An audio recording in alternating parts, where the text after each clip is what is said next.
We are going to be a little tight on time, I mentioned, because we're squeezing this in between classes, but we wanted to make sure to capture all these panelist voices from around the world. So noon it is, and so we understand if you have to hop off early at around 12:50 for classes, but we are going to try to get through as much as possible. And actually, lastly, if any of you wish to follow up with our panelists, you can just send me an email, and I'll throw my email in the chat. And I can get you in touch with our panelists. So if you have any follow-up questions or want to have further conversation with someone, again, please just send me an email and I will get you in touch.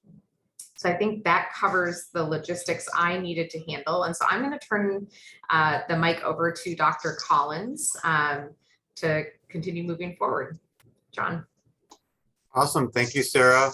Everybody hear me okay? Excellent. So welcome everybody. I think I know most of you, but if you don't know me, I'm John Collins, and I teach in the Global Studies Department. I'm an original member of the department, and I'm also the department chair for this academic year. Very grateful to Sarah, Center for Career Excellence, for helping us to organize this.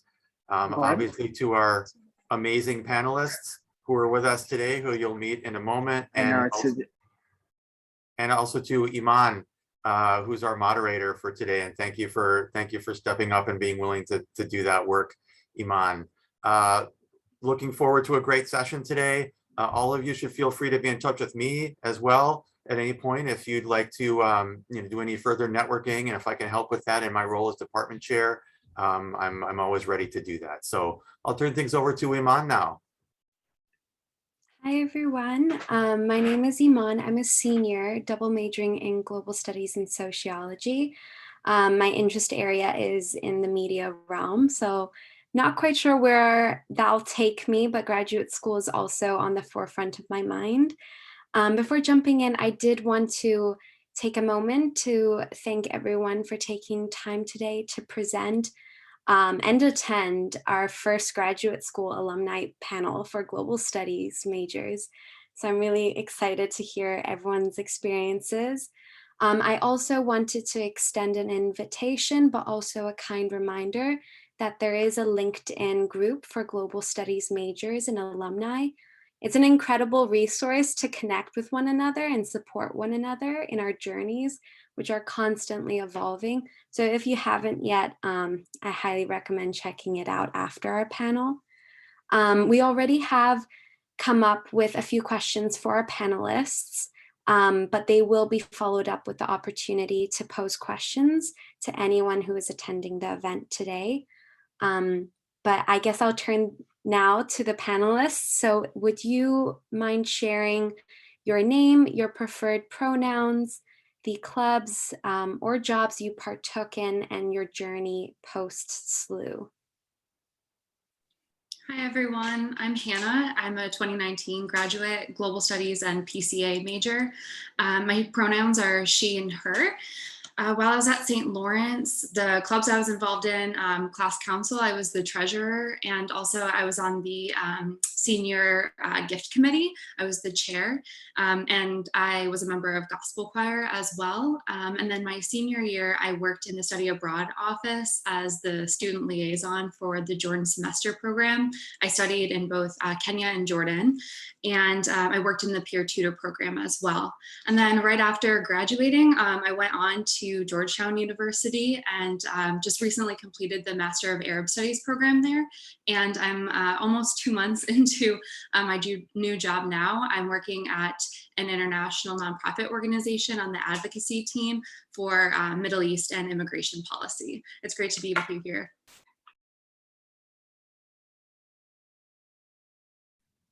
Hey everyone, I'm Aune and I'm coming from Finland, now calling from Sweden. I go by she, her, hers. I graduated in 2020, so the first batch of the COVID graduates.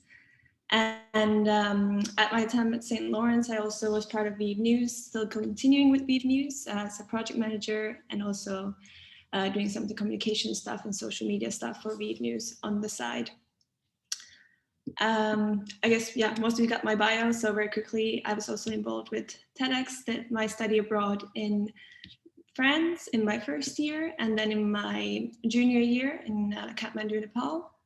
And now I'm doing a human rights studies master's in Sweden. That's me. Hi, everyone. My name is Colin, Tessier-Kay for he, him, his. Showing my age here, class of 2013 with Lukasz.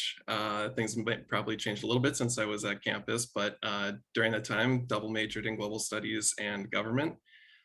Concentrations were in Asian studies, particularly Chinese studies and peace studies.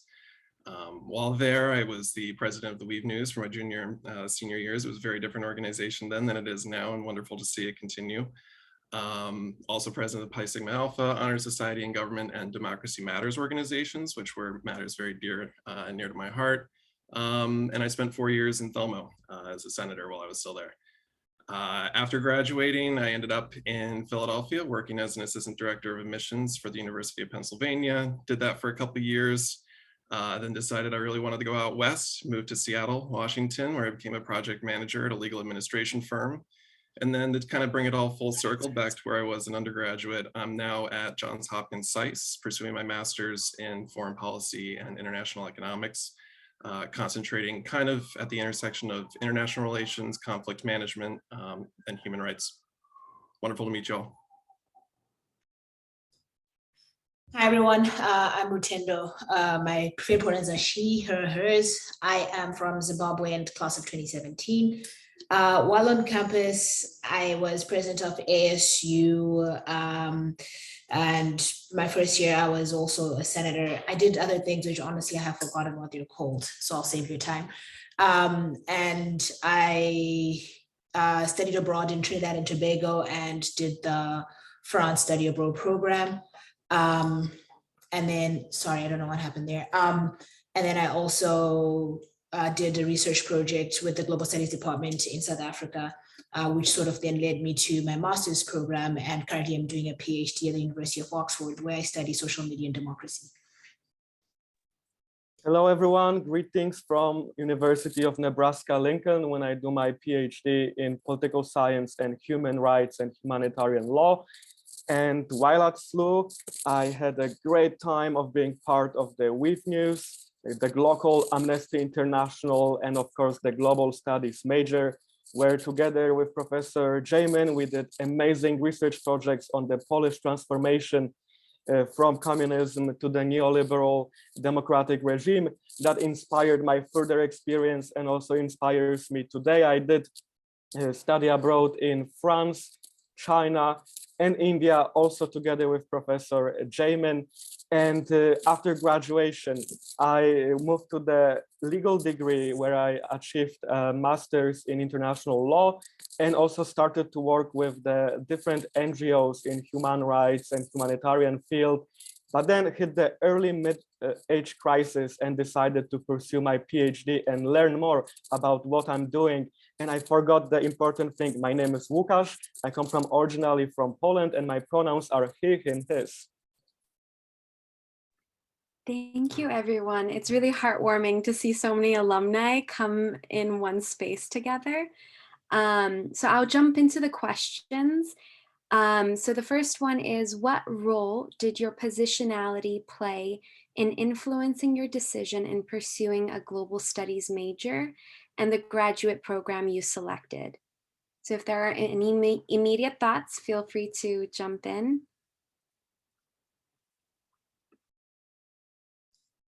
Can I take a quick stab at that? Such a global studies question to actually have the word positionality in there. I like it. I think for me, global studies felt like the space in which I could learn about like in a more critical lens. And it's so cool to see like Professor Jamin here, who was one of the people whose classes where like my brain would hurt after it, as a result of just bringing all these ideas together. It felt like one of those spaces where I could just think about real life things and really deep theory and bring it together with an understanding.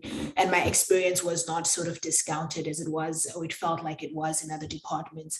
It was a way way of knowing and an epistemology that was actually held within the space, within the classroom, and global studies helped me with that. And so with seeing my positionality in that way and being able to use it as a platform from which I could learn, it then led me to actually to do a research project with Professor Wong in South Africa. And so that's when I then learned more like research skills and sort of be able to now do that at a deeper level. And that was my honors thesis, was actually global studies. And so global studies allowed me to grow really as a scholar and hold space for different ideas, not just Western ways of thinking. And as a Black African woman, that's something that I absolutely appreciated and still appreciate to this day, and continue to try to do and continue to try to push that envelope even in my current program. So that was, I think, how global studies basically kind of links that for me. And if I could follow, I think the important take for me is that don't make your positionality an obstacle. Monetize it at every time of your academic and professional career. And what I mean by that, so I'm coming from Poland, seeing the transformation on my eyes, and then Poland joining the EU, the world getting closer and closer, and at least in that part of the world, somewhat borderless. So very excited about the positive message that the peace is possible, that the change is possible. I got a scholarship to go to the United World College. That became the big dose of, again, idealism. And then I wanted to continue that idealist path through Global Studies department, because I saw that on one hand, it will provide me with the answers to what's going on in the world and how to mitigate the challenges of globalization on the local and global level, but also will speak to my idealist, activist penchant to do the difference. But here is the trap. Sometimes being an idealist, we might also meet many people who are not like us, who are very down to the earth, gloomy realists. And then while confronting them, you need to kind of immune your positionality to face them with tools. So I learned, in addition to my idealism, I also need to make my positionality equipped with tools. So I was very lucky to, for example, pursue various fellowships with Humanity in Action. And I really encourage you to check the humanityiinaction.org, where you can actually get funding and network and professional experiences to make your idealism equipped with tools. And one more message. Now, global studies is also your positionality. And sometimes people don't understand this. For example, in graduate political science department, you will study power politics. But as a global studies graduate, you don't read only the power politics written by some white, boring men from DC. You read the Arundhati Roy version, because that makes you see the full picture, the full typology of what global studies means. And we are lucky to have that extra spectrum of seeing. And that's our common positionality now. Yeah, I had very similar experiences to Rutendo specifically, but to speak, I guess, to the later part of the question on how it influenced my grad school search, I remember having a conversation with Professor Collins, and he asked me when I was looking at some of these schools, like, what are the kinds of questions that you want to ask? And what are the kinds of questions that are being asked at this school? Like, are they taking a critical approach? And for me, because I knew I was really interested in pursuing studies related to the Middle East specifically, you find in the DC space, but elsewhere as well, a lot of experts. And I really wanted to make sure that my professors were, there were Arab professors and Arab representation amongst the students. And I wanted to make sure that Arabic was essential to the program, because if you're not learning how to do research and communicate in Arabic, then to me, you have no business studying the Arab world. So I think that just seeing such a focus on languages and also thematic pursuits as well, and the global studies department really inspired me to look for a critical and also a very intersectional program in grad school. And for me, that's really what I found in the Arab studies program. And once he posed those questions to me and I reflected on how am I as a white woman going to enter this space, and what are the kinds of questions that I want to ask in entering this space, it became very clear which program was right for me and which programs just didn't really fit the bill in that regard. I could just quickly add to all the amazing answers that what Lukasz was saying about global studies really becoming part of your positionality as well. I don't think I understood the importance of it as much while being a student.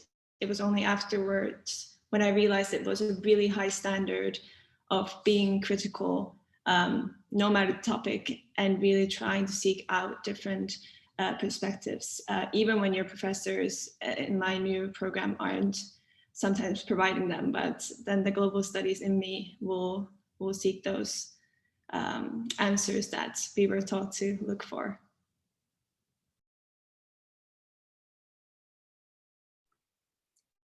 Thank you.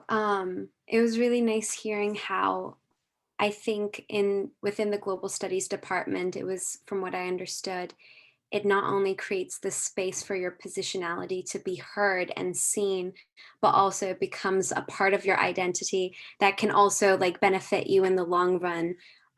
It just provides this critical lens in which you view the world, but also yourself. Thank you for that.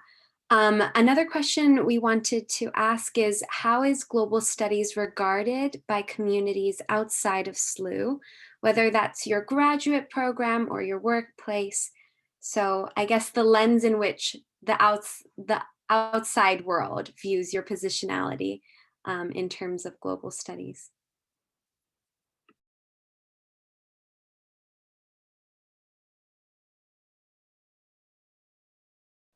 I can jump in.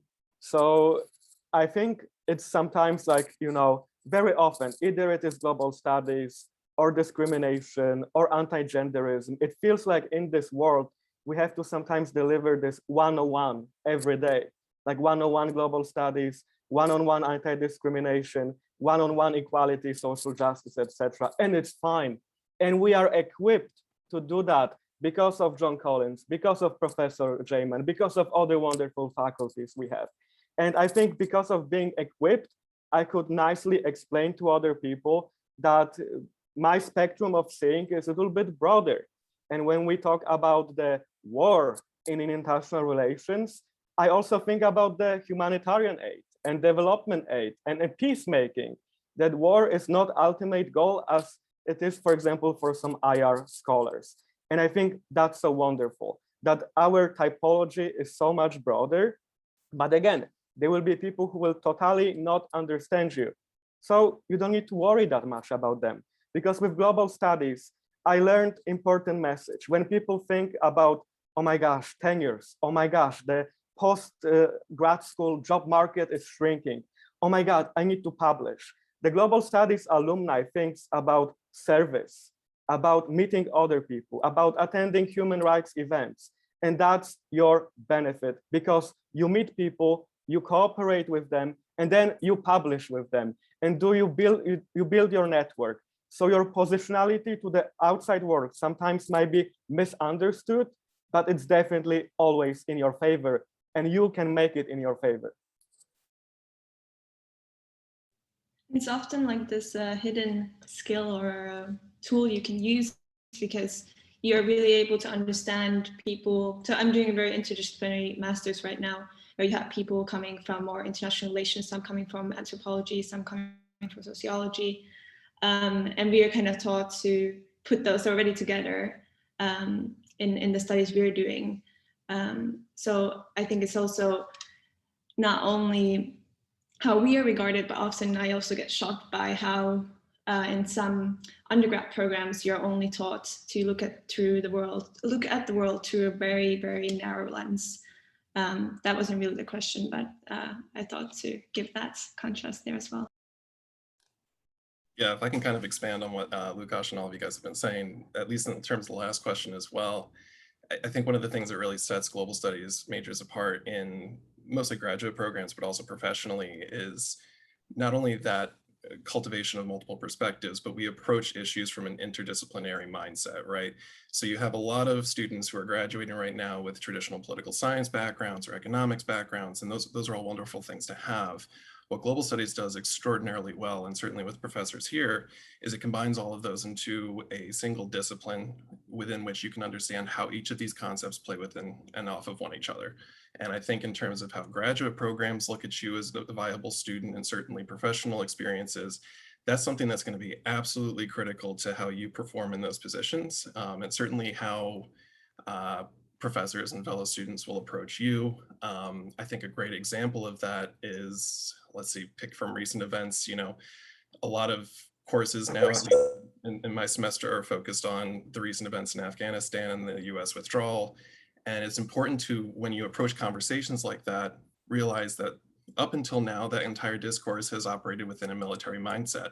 So that limits the absolute perspective of what could happen, what will happen, what has happened, and that changes the course of discussion. But as a global studies major, you can come into this saying like, well, maybe the military action wasn't the right response to begin with. Maybe there are other courses of action and there are other perspectives that need to be considered in this conversation at all times, much like Lukasz was exploring with the human rights aspect of a lot of these things. So I think, at least in terms of my experiences going through the master's program, that's been absolutely valuable for me to provide that not only for myself, but for my fellow students as well. Just to add on to like those, if that's okay, really quickly, I think one of the things that I do want to say that in my experience is that initially it can be discouraging because a lot of people will ask you like, so what is global studies? And some people have just sort of actually said something to me like, oh, that's that like normal US liberal arts stuff.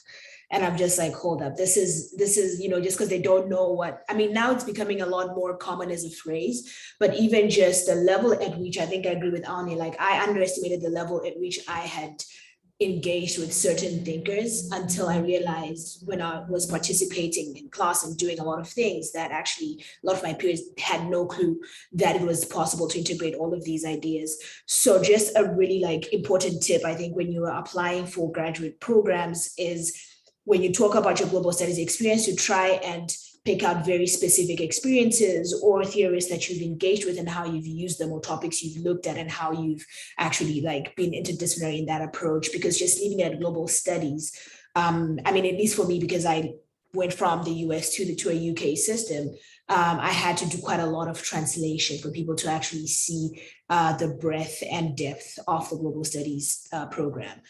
So that's just something to be on the lookout for. I think this is a perfect transition for our next question, which is, how did you start applying for graduate school? So I guess like, was it that lens that were given to you by the global study, by being a global studies major, that really fostered that initiative in applying for graduate school? So I guess if you could expand on where your journey started.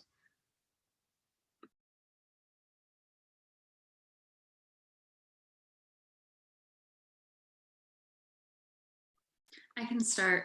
For me, it was a long process, and I probably started, I think my junior year. There was a group of us that was looking at PhD programs when I was studying in Jordan. So initially I was looking at PhD programs and master's programs. And while I still am interested and open to the possibility of pursuing a PhD in the future, and definitely had PhD envy at my graduation this past spring, I think that for me, I knew I really needed to have something that I was interested in pursuing. Like I just wanted to be able to clearly articulate to myself like why it is I was entering this program, what I wanted to learn more about. And at that period in time, I didn't have that clear why. But I knew that I really wanted to continue my education, and I knew I wanted to gain some experience in the international nonprofit space. So for me, it just felt right to make that step to apply. And I guess the approach that I took was apply to these programs, see what the responses and offers are, and then kind of take the next step from there. So I was pretty open to working in between and taking a couple years if it just didn't play out. But in terms of research, I had a lot of conversations with Professor Collins. I had a lot of conversations with students who were in PhD programs that had just graduated the year ahead of me. I did a couple visits actually to DC area, and there were a handful of students at American who were St. Lawrence alum, a couple global studies alum too at GW.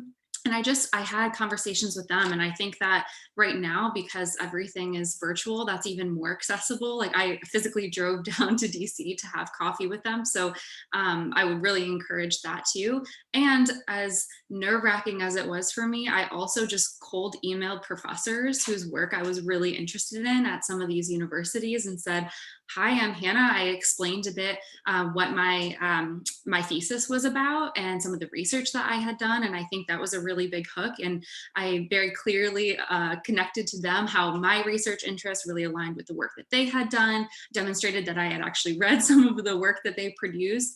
And that really helped me get a good feel for the space. And I could ask some questions there about just like, what is the culture of this program? Like, how do you feel connected to other students? And talking to professors too, you can get a good sense of, are they as critical as their research appears? Is this the kind of person that I might want mentoring me in this program? And that really is what helped me narrow it down to just a couple schools.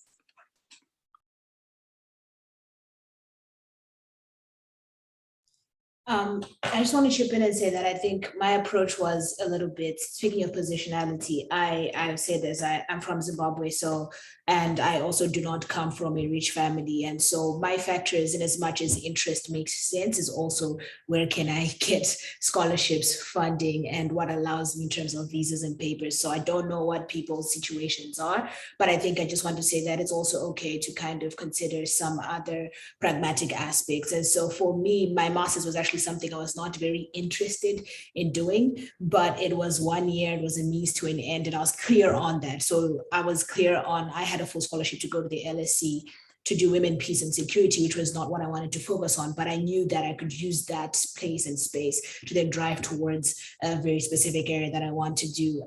And so there are very different things that you need to consider just to be realistic. I don't know if that's the result of being a global studies major, also just being in a tight corner because of like my background. But I think that there's also kind of different things that you kind of do need to consider, but also just to say, I do agree with like getting in touch with different people, especially like alumni and professors. They definitely can give you like a look behind the scenes, stuff that you don't see on websites when you apply.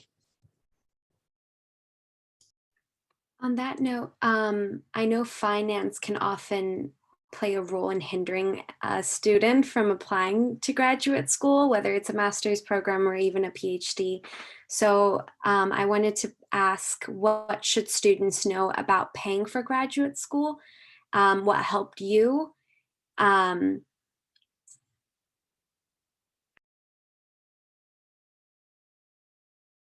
I think to echo what just Rutendo said, I think also myself being a first generation student, it's important to talk to your mentors. Like for example, Professor Jamin, when I decided to apply for the PhD, we exchanged emails, we exchanged the ideas where I will be applying, what are the funding options there. And also I kindly asked him to write the letters of recommendation. That's why I also stay in touch with your professors and keep them updated, because then you will hit that wall when you will have to decide what's the next step. And you don't want your step to be a painful one, especially that when it's a PhD, it can be 4 to 7 years, and you don't want to be stuck somewhere doing something you don't want to and paying for that excessively. I believe in public goods, and I'm from post-communist country. Like we do public education and public PhD. So I looked for a program that is fully funded, that will not take a penny from me. But then that even doesn't mean that everything is hunky-dory, because as a graduate student, you are paid the less than a minimum wage. Like I will be honest with you, currently I'm paid $1,450 and I live in Lincoln, Nebraska, and that's great, because I don't have much expenses for very expensive housing. The housing market is very cheap, so I can survive with that money and be relatively sane and not lose too many like hair on my head, and also keep myself fed, balanced, have some time. But I know people who struggle. I know that they might get a great scholarship, but the place can turn out to be very expensive, or the scholarship might be extinguished after full years.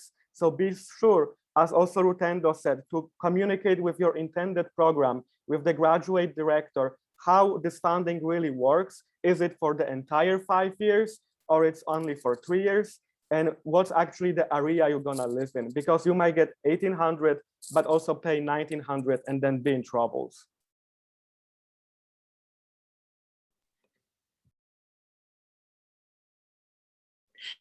I was just going to do a quick note that if anyone's interested in graduate programs in Northern Europe specifically, you can just email me directly, because I think it's a bit different for that, depending also if you're an EU citizen or not. So I won't take everyone's. Yeah, just real quick, echoing everything that's been said, but I think for my process, at least, I spent as much time, speaking from a master's perspective more so than a PhD, I spent more time on the school's websites looking for scholarships, fellowships, anything that would supplement the program and cost, probably more so than I did on the applications themselves, just making sure that I'm covering all my bases. And you know, depends on the program, depends on what's being offered and what you're pursuing as well. But most of the times you do have to do a little bit of digging to find those scholarships and fellowships on the websites themselves. So make sure you set aside some time just to go through all that, because it can be as much as another application. I would echo what Colin said, and also some of those things you're actually eligible for in undergrad, some programs, and then because you qualified for that in undergrad, you are eligible for certain scholarships in grad school. So just see what it is you may be eligible for with master's programs too, and this is in a US context, but talking to students can be so helpful, because I found that within the similar programs that I was looking at, there were a couple schools that very clearly stood out as having long histories of giving good funding. And so I based my decision mostly on, I mean, my values, and they very much align with the program, but they gave me the most. I came to find out through that process of applying that some schools just have better packages than others. So being able to identify which schools those are. And then on top of that, like Colin said, trying to find additional fellowships or scholarships you could be eligible for.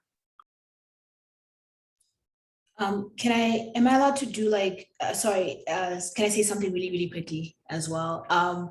Which is actually pretty interesting, because I do a podcast called So You Got a Scholarship, and it's in the 3rd season, and I have a 3-part series on Journey to Grad School, which is weird. So I don't want to take anyone's time, but there's a literal episode where I go into how to find funding.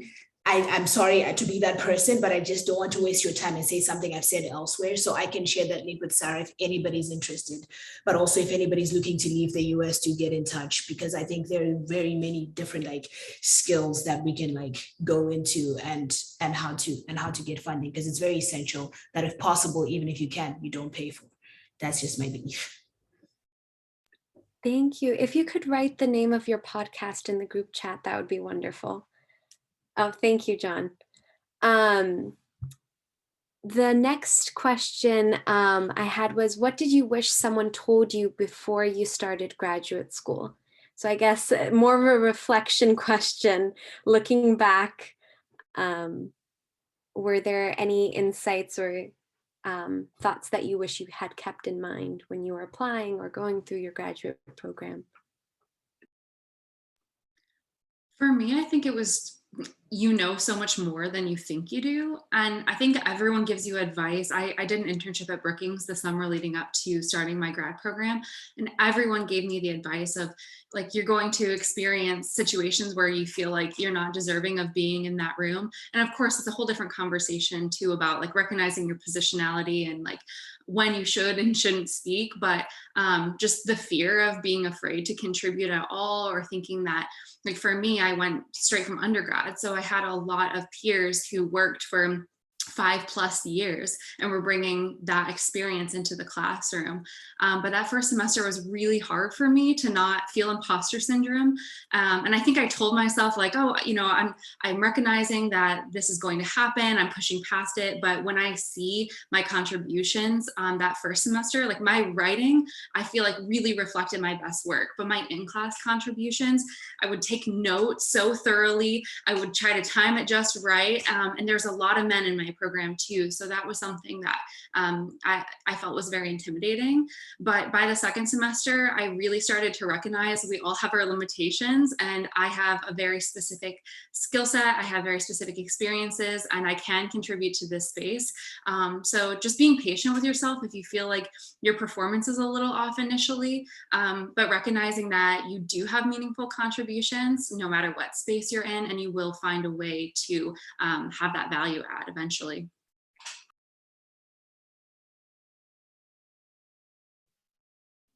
This might be specific to having started my master's during the midst of the global pandemic, but for me it was a lot of independent work, more that I had expected, which was fine, but probably just something to be aware of. And of course, it might again depend on the program you're doing. So talking with students who have done the program in the past would be very good. And then just I'm going to go back to the frameworks from being a global studies student. When you write your SYE, when you do presentations, you have this set of framework that you can just apply, and people are looking at you like, okay, how did you know we should do that? I'm like, I don't know, but this usually works, and this is how we can try out.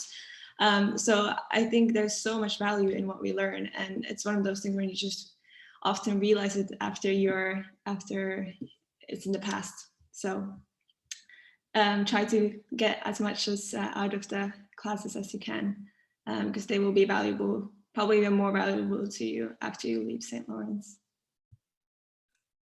I feel like my inner admissions counselor is coming out. I took a little different route to this question, but if I could speak to that little side of things, I think the two, not so much what I wish I had been told, but what I was told by professors like John, Dr. Stoddard, Eve Stoddard, is when you are approaching these applications and this process, it's important to think about the program that you're applying to, but equally as important to think about where you want to go with that program.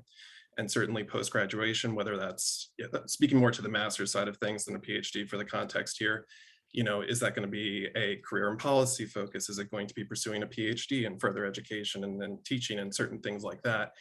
And having that shape how you speak to the program about what you want to do with the courses offered, with the professors there, with the faculty, the experts, that's something that, at least from my experience, graduate programs on the master's side of things really look for in their applicants, is seeing, okay, here's a student, here's where they're coming from. They have St. Lawrence and the global studies background. This is a phenomenal framework to move forward from. Where do they want to go?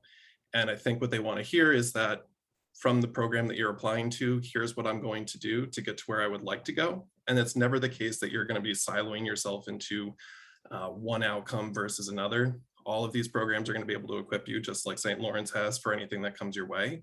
But being able to articulate what it is about the program you're looking to get out of it is equally vital. And the other thing too is, for at least master's programs, it goes by really, really quick. It's 2 years, 3 years, and you can go in with the thought of like, okay, I really want to experience a bunch of different things. I really want to try this and try that. And you can do that. It's wonderful. But you got to have a little bit more pep to your step in a way, because it's going to go by really quick. I started last fall. I only have 1 semester left to go after this, and I can't believe it. So, fortunately, I had that advice going into it, and I can't believe it's already been that quick. But knowing that by the time you're a junior or senior in college, that's usually your first year of the master's program, to put it into a sort of contextual space. So just having those things in mind as you approach the application really helps you to focus in on, okay, this is what I'm going to do. What I learned is that the graduate school, especially PhD program, is a marathon. And as an activist and advocate, I was used to the short runs, and short runs that also are very quick and enthuse you. Like, you have a human rights person, you have to help legally, you achieve something, you celebrate, there's another person, or you don't achieve and you learn, you make amendments and you get better. With the grad school being a marathon, it's very hard sometimes to get enthused for the next milestone. And that's why it's very important to do something outside of the scope, find the community service, find the interest in other departments that might be on the campus, with other activities, extracurriculars you do at SLU. You can continue doing them in the grad school to keep you able to make this marathon possible, because it can get very intense. And I noticed that very often when the first year person comes. It's all about homeworks. It's all about assignment. It's all about delivering. When you research assistant or teaching assistant, you want to be the best, but that's like the shortest way to lose that run, to not accomplish the marathon. You need to pace it nicely and to learn how to enthuse yourself. That's why choose wisely the school, and also choose the program you really want to be, that has the topics you want to really spend your 5 years on. I think just to add on to what other people have said, which is something I think I was told in an indirect manner, and which is why I'm grateful that I actually ended up taking global studies as a major, is that like grad school, think about grad school holistically, right? So just like a really quick thing that happened to me was that in a different department that I was in, someone said to me, people like you need a job. And so you should not be applying for grad school. But then I went to talk to like, you know, like my professors, like Dr. Wong and Professor JJ. And then the conversation was so different. It was like stuff about like, actually, where do I see myself in the world? And that then helped me think about applying to grad school. So what that helped me see was grad school as part of kind of how I see myself contributing or doing something that actually is not just, you know, getting a job and which is important too, but also just actually having a bigger picture and having an impact. And so when I started thinking about programs, I was able to have that fuller picture, and that guidance was very much more available to me in that respect from the global studies department. So when you think about programs, just like Lukasz said, I think you want to also just think broadly and think more about like where you see yourself fitting in the world in general, and don't feel like you have to play small in any way. Thank you. That was really beautiful.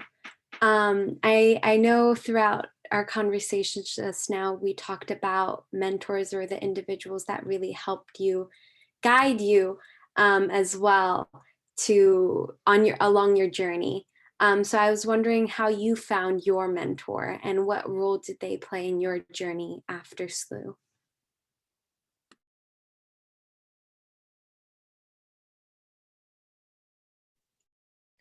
This might be a comment direct to the professors in this panel as well, but just at St. Lawrence and at the Global Studies classes I took, it was the smallest thing is someone really believing in you that kept me at least going.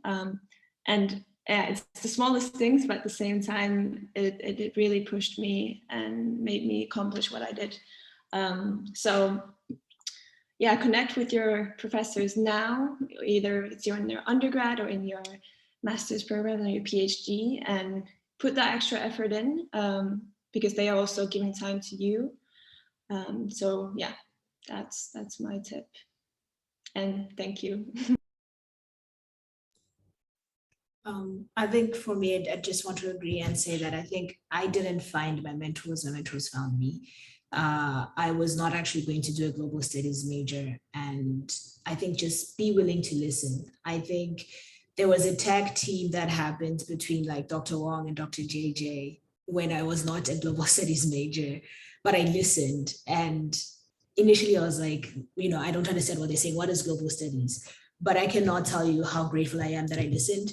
Like I would have been a totally different person. I would not have even been able to be half the scholar and academic I am today. So I think just be willing to listen. And when people see something in you, or even if it seems like you don't see it in yourself, I think professors have a lot of insight and foresight from experience that we don't necessarily have. And so do be open to changing course sometimes. It can be one of those really important moments of growth, and as it was for me personally. So yeah, I don't think I chose any mentors. Yeah. I think the clue is know yourself, because we are all different and we all have different needs we expect and look in our mentors. So for example, I was super lucky to meet Professor Jayman in my first year of SLU, and we embarked on this journey through political economy. And then when Professor Colin through the dissecting media and working with the weave and learning so much and you know, this both kind of spirits, the political economy side and the media cultural studies side, they keep me enthused and running and survive the St. Lawrence, and now also surviving the PhD program. Next spring, we're presenting with Professor Jamin at the International Studies Association conference. So it's a lifelong journey, friendship. And I also saw Professor Collins publishing just with his former student Somdeb. So it is amazing friendship you can build, but it all depends on what you're looking for. I noticed some people at grad school, they want a mentor who will guide them. And that's great. Maybe you want a mentor like that. I prefer to be in a driver's seat of my life and have the mentor who say, Lukasz, this is the things you do totally wrong. So be better and improve. But I also give you freedom to do something else, to maybe travel to this conference or do this community service or take a semester in different institution. And those kind of mentors for me are the biggest gift, because I can still be myself, keep this activist spirit while at grad school. And it's very tricky, because if you have a mentor who will pull your hand, sometimes they can also push you down. Because grad school, we need to be honest, it's also you provide some kind of labor to university. You paid very little, but you work very hard as a TA or RA, and the university wants to keep you sometimes here longer. Maybe they don't want you to graduate in 4 years or 5 years because they benefit from your work. So find a mentor who will also help you graduate and be yourself and find the next step. I think each mentor that you meet can play a really unique role in your life. And I mean, the reason that I'm a global studies major is because another global studies major, Brittany Stupien, for anyone who knows her, convinced me to join an info session. So she was really a mentor for me in the early kind of days of me deciding to pursue that track. Professor Collins has been huge with my grad school pursuits and very kindly recommended me for the job that I currently have. And then I don't know if Professor Jamin remembers this or not, but I think it was maybe 3 days before I heard back from the program that I just completed. I was in his office, and I had very recently met Professor Jamin, not until my senior year, and he was describing to me how when I was accepted by this program, and I kept interjecting and saying, well, if I don't get accepted then, and he's like, no, listen, when you get accepted, then you can pursue. And it just was very confident in me and my abilities to get into this program and really thrive. And despite not having known him for very long, I felt like just a boost of confidence in myself going into that process. So I think just look out for different kinds of people. Like even in my life right now, I have someone who I interned under at Brookings, and anytime I have just like small professional questions, he's my go-to. I have people who are my own age but didn't go to grad school and have been working for a few years, who I can ask about the application process. So just see, like, there are different kinds of people in your life, and each one has something to offer in terms of a mentorship role. And I'm sure you have things to offer others as well.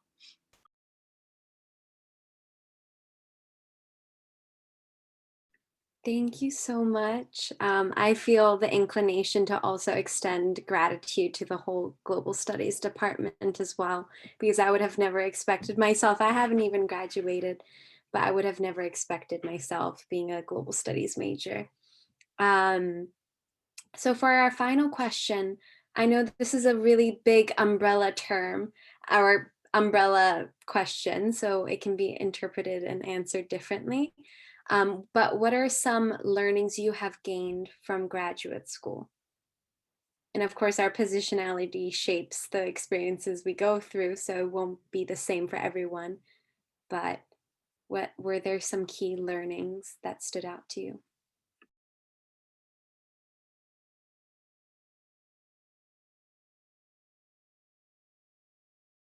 I can quickly jump in, and I will transform the question to what I learned overall.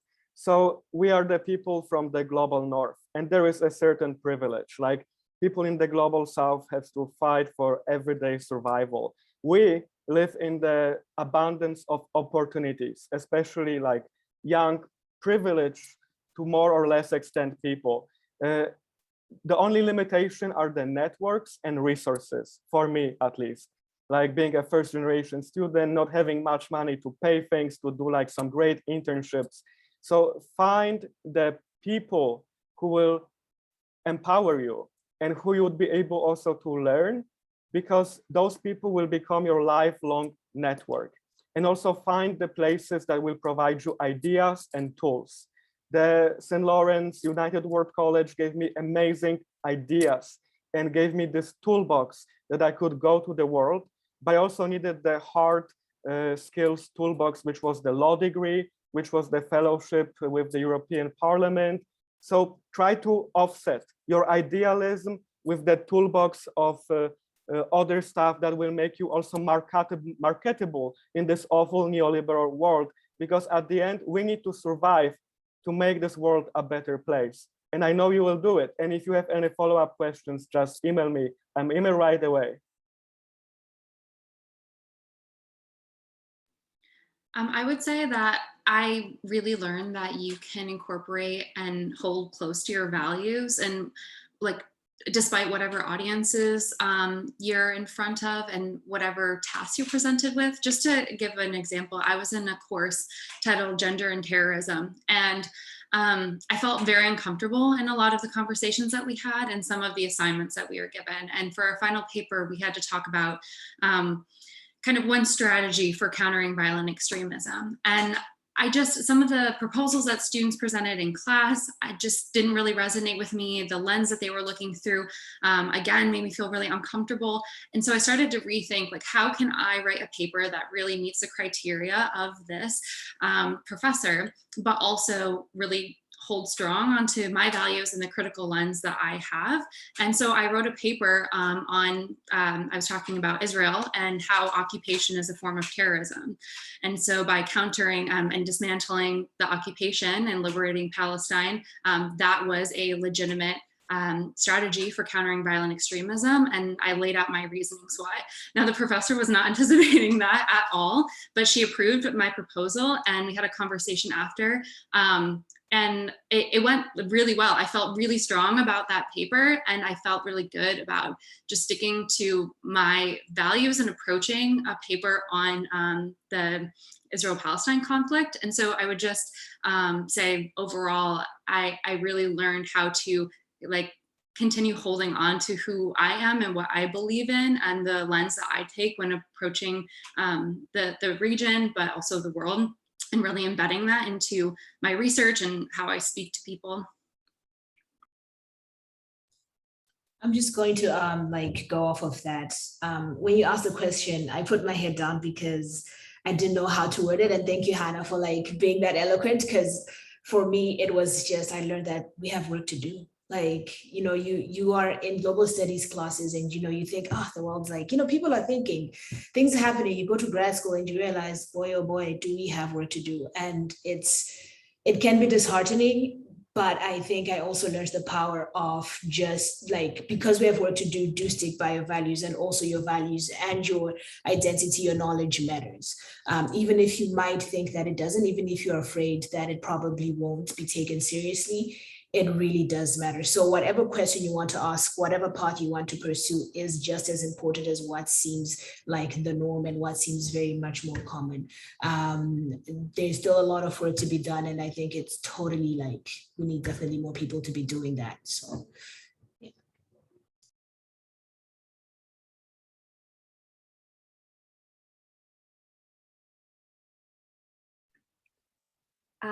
If there's nothing else to add, I think we can transition. I know we only have a few more minutes, but if there's any questions that would like to be posed to the panelists, this is your opportunity to do so. We already have one question that was sent to me, but if there's any other questions, please send them in the group chat. But the question that was posed was, how did the SYE affect you all?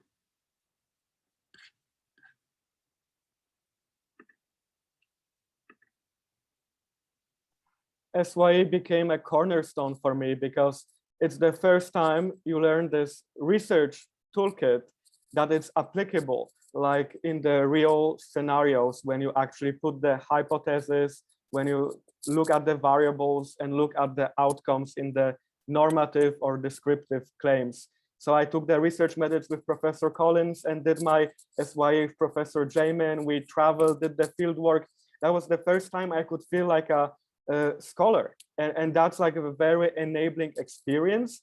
And then also you can monetize those skills later in the academia, and actually starting early with a good SYA will pay back later, because the actually publishing process of an article, for example, can be even 3 years. So if you know how to bite that big nugget in front of you with your SYA, it will be much easier later. I'm just going to. Sorry, yeah. I was going to quickly add to that also while doing your SYE, there's still space for making mistakes there, and you have a lot of support when it comes to writing your SYE. So you much rather make those mistakes and learn in your undergrad, because then later on you might not have as much support. I did write my SYE during the pandemic, so it was definitely a challenge. I have two of my great helpers and supporters here today as well. But that's what I would say. You definitely use the resources. Oh, sorry. Go ahead. Just wanted to say very quickly that make sure that your SYE topic is something that you're really willing to spend time researching on deeply, because what it did for me was I did the Rose Must Fall, Fees Must Fall protests in South Africa. My master's was something that I really wasn't super interested in, but because I had done my SYE, which was also my honors for me, I could come back to it now in my PhD and actually say, look, I've actually done this research on the ground before, this length, at this depth. And so it didn't seem like I was just coming out of nowhere to now go back into the sort of digital media type of sociology field. So the SYE is definitely a very valid place to actually sow your research seeds, so to speak. And sorry, Aune, just real quick to build off of what Rutendo was saying, as much as it is important to enjoy what you're researching, enjoy the experience itself. I know it's daunting. I know it's a lot of work, but it is so fulfilling, and actually is, for me at least, my own motivation and passion for what I'm doing with my master's program. My SYE was on the commercialization and globalization of Buddhism, but through that experience, I was able to travel through my study abroad experience to Xinjiang and Tibet. And that experience has stayed with me my entire life and is actually informing what I'm doing now within conflict management and human rights issues, but particularly within that region. So it may not have been the exact focus of my SYE then, but it gave me the entire experience that I'm going to take with me for the rest of my life. And that's just mine, but it can be yours too if you think about more than just what the research has to go into it, what the impact is that you can have and other experiences that might just come along the way.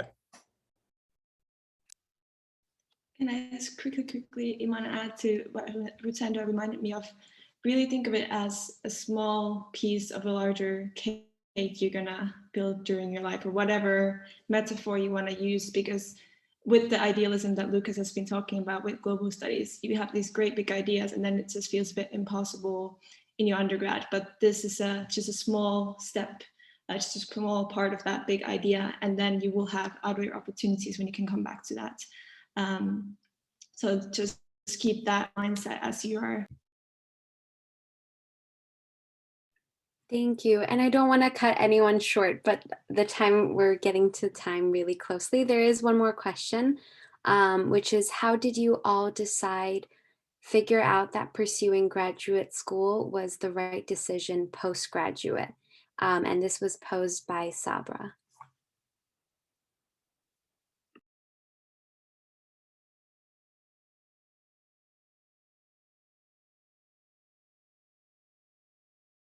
So my favorite cartoon is Zootopia, and there is this Shakira song, Try Everything.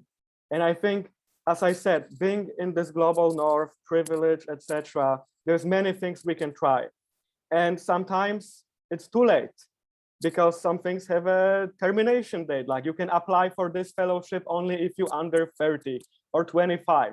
So strategize your path wisely and try everything you want to try, because later they might not be chance. I wanted to try the NGO sector.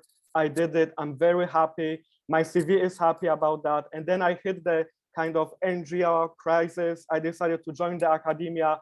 I'm also happy about that. But if I didn't try the activism, litigation, advocacy world, today I'll be a very gloomy person. So try everything, because some things expire, some not. You can always do a PhD. Look at me, I'm a little bit 28, 13, older alumni, and I just started 3 years ago and I love it. So there is time for your PhD, try everything and be happy with it. Yeah, I'm really glad Lukasz brought that up. It may feel like there's this sense of running out of time.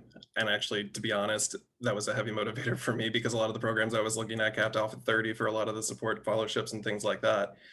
But you still always have time to explore what you want. Don't feel like you have to go directly into any programs immediately after graduating. And if you know that that's what's right for you, that's totally fine as well. I think having those experiences, whatever they might be, are the more valuable thing to building you as a person and certainly a global citizen, because you have had these experiences for 4 years in the global studies program that are now helping you in your positionality and determining where you're going to go next. And I think talk to your mentors. They know just as well what this landscape is like as well as any of us as students. And they're going to have invaluable insight that you may not have even considered.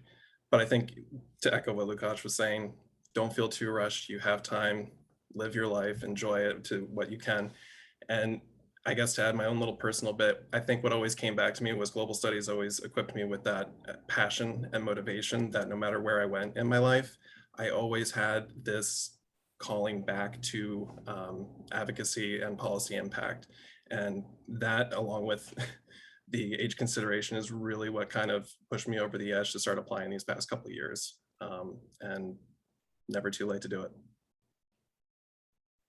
I know we're past time, but I just want to pick on what Colin said, which was that he knew like the bigger picture for him was policy impact. So I think if you talk to your mentors, figure out what the bigger picture is for you, and they'll be able to guide you to see whether or not grad school fits into that. Because grad school itself is not an end, really. It is part of a much larger thing. Like Aune said, like the whole like cake metaphor situation. So I think to have those conversations.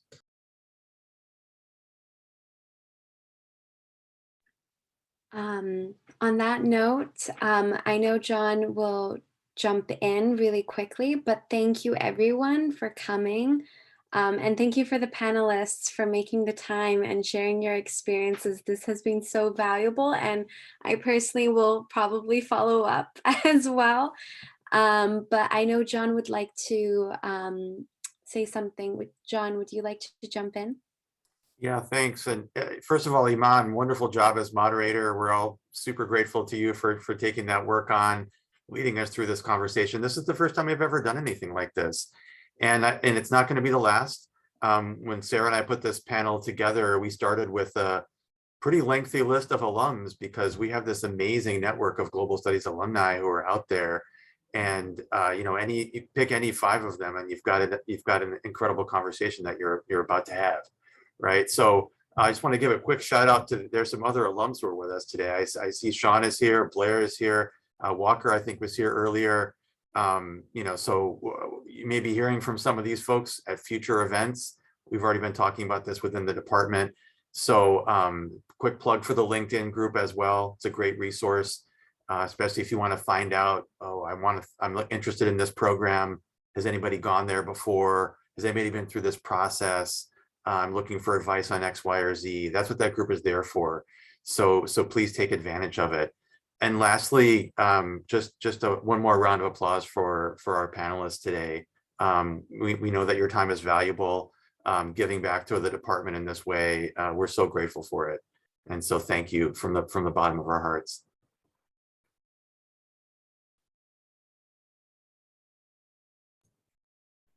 Great. I will just jump in, and since I formally started it, I will formally wrap up the conversation.